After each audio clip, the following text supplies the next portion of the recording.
how much are consumers harmed when the price of a good increases? The change in the The quantity, yeah. right? Because they have to pay that extra price on all the units that they're currently buying, right? Okay, so if we weight the changes in prices by the quantities, that's a measure of the effect on consumer surplus, right? So if we then just take our changes in prices from before and multiply them by the quantity, that gives us the change in consumer surplus, right? And this is nice because quantities are particularly easy to measure. Those we can usually just add up. Basically, this is the same thing as a price index. I don't know if you guys learned this in intro, but the way that they compute the consumer price index is they look at how much of different goods are being bought. They create that sort of market basket of goods, and then they say the prices have changed by this much. Let's weight that by the quantities that are purchased.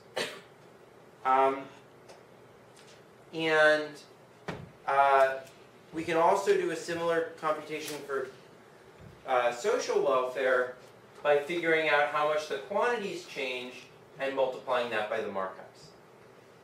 Right? Yeah? For consumer welfare, are we assuming that quantity does not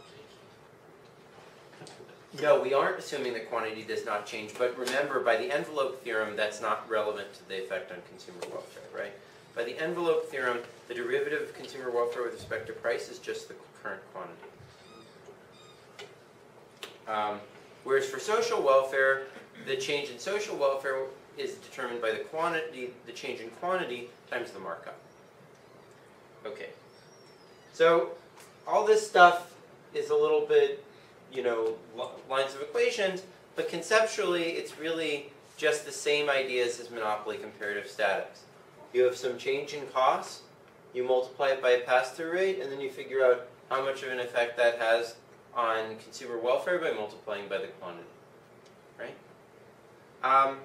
So a question is, why do we care about doing all this stuff? I just took you through a whole machinery for calculating what the effects of a merger would be, but why, Andy?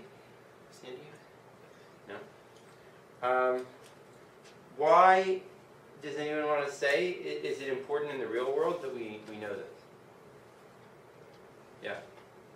We want to protect consumers. Well, governments want to protect consumers. Well, and in particular, what does government have responsibility for the... To make sure that the market remains competitive. Yeah, so the government has agencies that actually approve or deny mergers on the basis of this type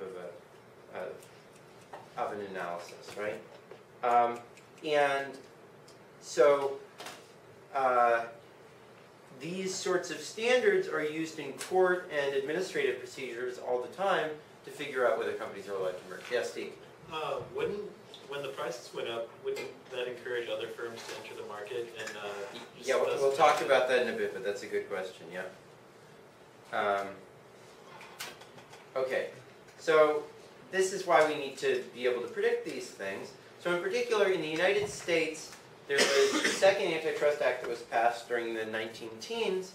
The Clayton Antitrust Act allowed the U.S. government to control the mergers between firms. So the Hirschman Index prevented illegal combinations, cartels, while the Clayton Act regulates legal combinations. And clearly, both of these things need to exist at the same time, because if you only have a control on illegal combinations, well, everyone can just then legally merge, right? Edward, why might we not want to make every merger? So the analysis we did just said, well, mergers basically always increase prices. Why wouldn't we want to make every merger illegal? Because maybe the social welfare can still be improved even though firms are colluding together. Why? Because, well, maybe like both firms working together will get like a profit, like collectively. That is.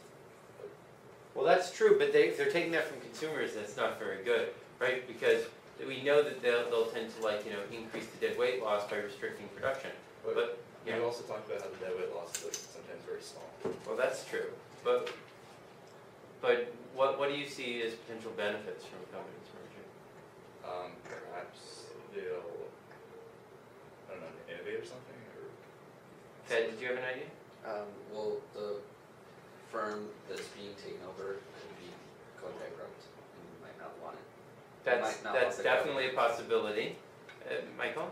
It may just be that it's more efficient as it gets bigger.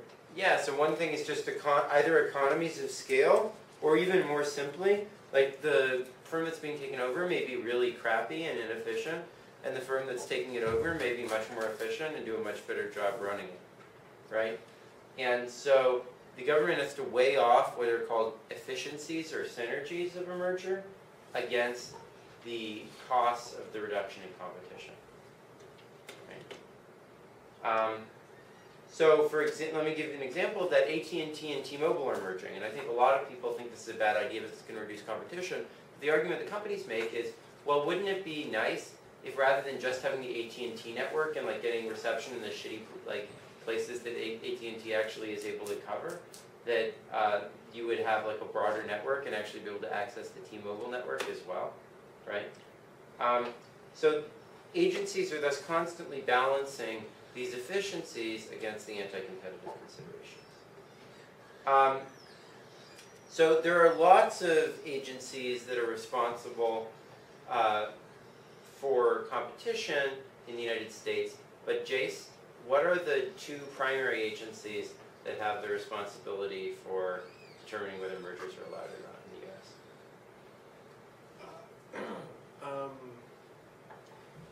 Well, the FTC Yeah.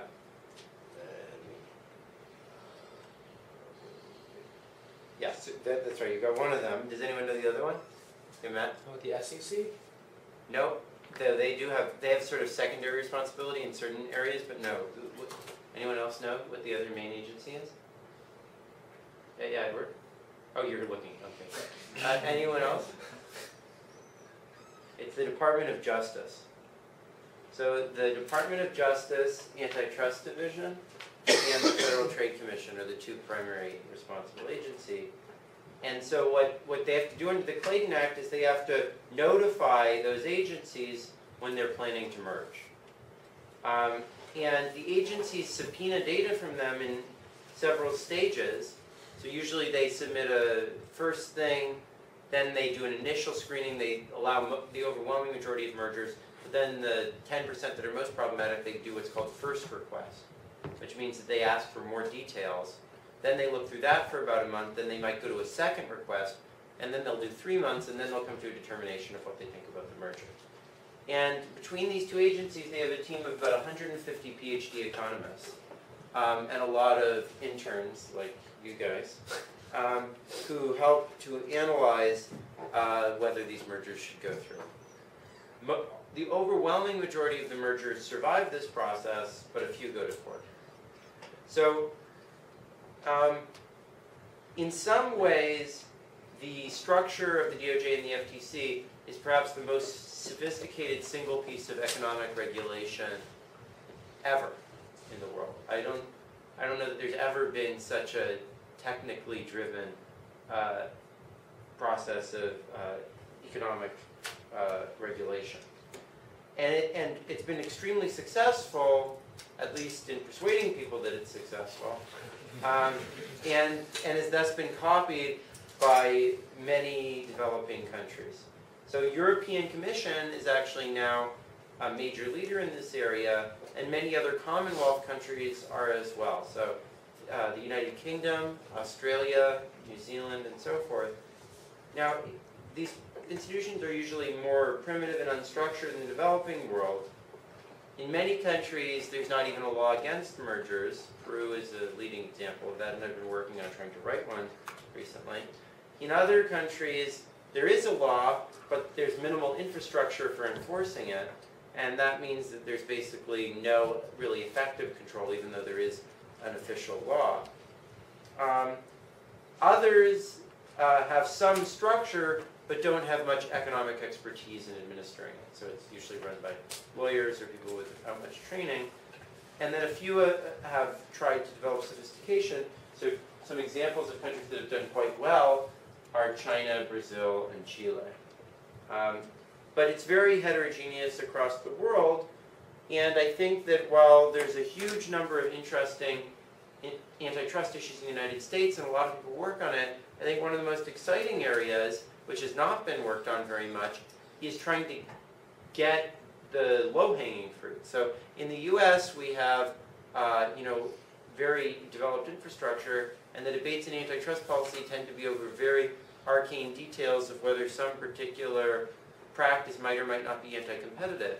But there's huge swaths of the world where companies can buy any other company they want and create a cartel, and nobody's there to stop them. So I think a huge benefit could come from just creating an effective infrastructure competition policy in countries that don't currently have it.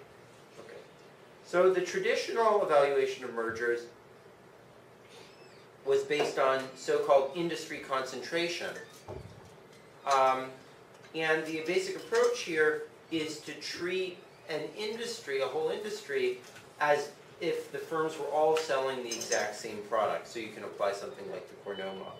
And David, how do the institutions try to do that? I'm really not sure, but You didn't read the horizontal merger guidelines, did you? not all of them I skimmed. I'm not sure. Do you remember any of their discussion of how they defined what the market was? Is this when they're like creating like this like hypothetical Yeah. murder Yeah, yeah. basically? Yeah. Okay. Yeah. So how do they define what a market? How do they define what a market for a product?